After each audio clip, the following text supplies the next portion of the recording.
Kung papapasukin po natin ang Panginoong Hesus sa ating mga buhay at sa ating mga tahanan, siguradong magiging kumpletong-kumpleto na ang ating Pasko at Bagong Taon.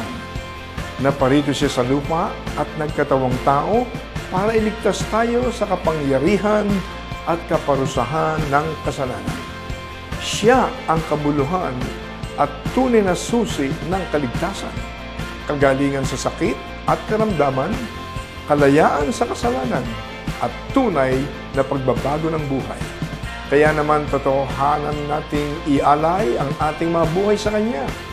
Tanggapin natin ang pinakamagandang regalo ngayong Pasko at Bagong Taon, ang regalo ng buhay na kumpleto at pinagpala, ang regalo ng buhay na walang hanggan.